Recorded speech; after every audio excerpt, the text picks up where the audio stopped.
గురుగారు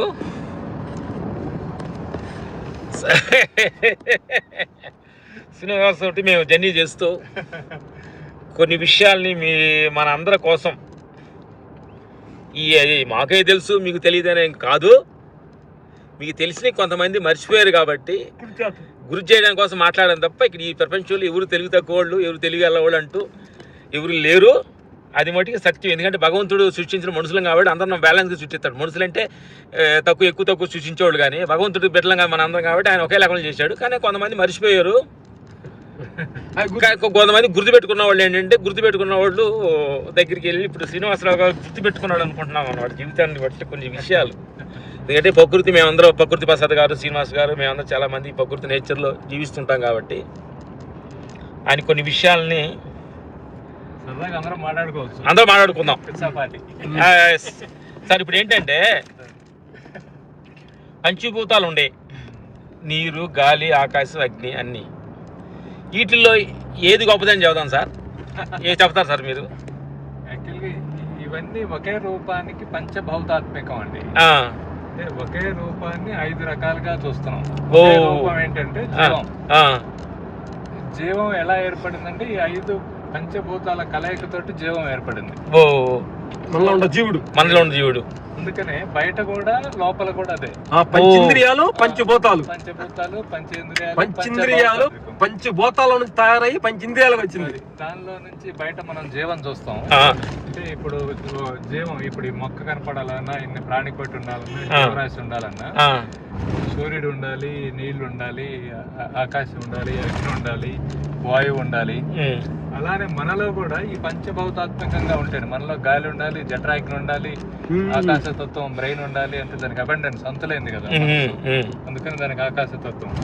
సో జలతత్వం ఉండాలి. అన్నీ ఉన్నా కూడా ఇవన్నీ కలిపి ఒక జీవుడికి ఆధారం. సో ఇక్కడ ఈ జీవికైనా అంటే అండపిండ బ్రహ్మాండాల్లో ఒకటే ఉందంటారు.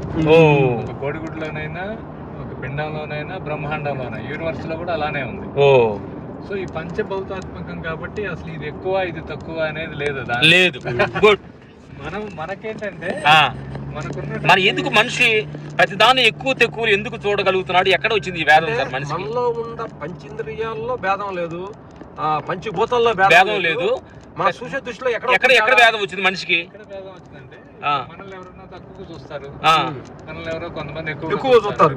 ఇప్పుడు మీరు ఇందాక మీరు పోతుంటే కొంతమంది దండం పెట్టారు, కొంతమంది ఫోటోలు తీసుకున్నారు, కొంతమంది పట్టించుకోకుండా పోతున్నారు.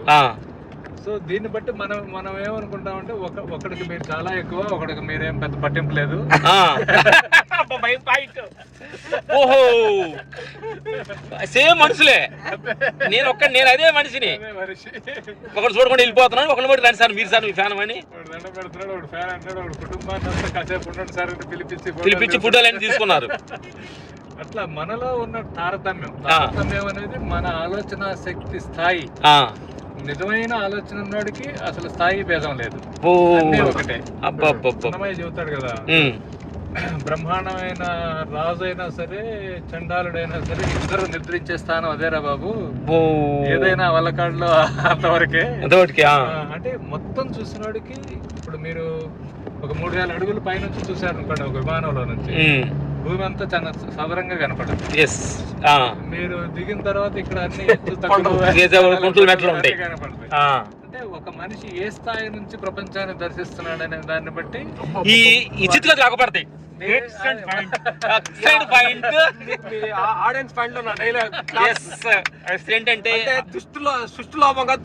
దృష్టి లోపం అనేది మనం ఉన్న అంటే ఎక్కడి నుంచి చూస్తున్నాం అనేది ఇంపార్టెంట్. మనము పాతాళంలో ఉన్నామా, మీద ఉన్నామా, కొండ మీద ఉన్నామా, ఆకాశంలో ఉన్నామా? నీ దృష్టి వల్లనే మనిషి ఎక్కువ తక్కువ. మీరు చేరుకున్న స్థితి, మీరు చూసే స్థాయి, మీరు అత్యున్నత స్థితికి చేరుకుంటే మీకు అంతా సమానమే, దేనిలో భేదం లేదు. మీరు ఒక స్థాయిలో మనుష్య స్థాయిలో ఉన్నారనుకోండి, మనుషులు, జంతువులు, పశుపక్షాదులు అలా ఒక విడిగా ఉంటది. మీరు రాక్షస స్థాయిలో ఉంటే మీకు ఇంకో రకంగా కనపడుతుంది. మీకు ఈ మిగతా జంతువులన్నీ మీ ఆహారం కోసం పుట్టినట్టు అనిపిస్తుంది. నా కోసం ఎన్నున్నాయినా ప్రేమించేవాడికేమో ఆడికి నేనేదో నాకెంత రైట్స్ ఉందో ఆడికి అంత రైట్స్ ఉంది, అన్ని సగమానంగా ఉండి అనుకుంటాడు. అది నేను ఒకటే అంటాడు. ఓ అందుకని మన స్థాయిలో తేడా వలన ఆ, ఇక్కడ తేడా ఉందనుకోండి, తేడా అక్కడ లేదు. ఇక్కడ తేడా తేడా బయట లేదు, మన లోపల ఉంది. మన లోపల తేడా ఉంది. చూడండి నా ప్రేక్షకు దేవుళ్ళారా, తేడా ఈ ప్రపంచంలో ఎక్కువ తక్కువ ప్రాంత భేదాలు, కుల మతాలు, వర్గాలు, భగవంతుళ్ళు వివాదాలు ఇవన్నీ కూడా మన దృష్టి తప్పే కానీ అన్ని సృష్టి తప్పు కాదు అని సత్యాన్ని ఈరోజు మాకు శ్రీనివాసరావు గారు, నువ్వు ఏ లెవెల్లో ఉండి చూస్తే నీకు అలా కనిపిస్తుంది. సత్యం ఒకటే కానీ నువ్వు చూసే దృష్టి లోభం నీ స్థితిగతులను బట్టే అక్కడ రెండుగా కనిపిస్తున్నాయి అని సత్యాన్ని ఈరోజు శ్రీనివాసరావు గారు అద్భుతమైన ఒక అంతా చిన్న కొట్టేశారు. కొట్టేశారు. కాబట్టి thank you sir, thank you.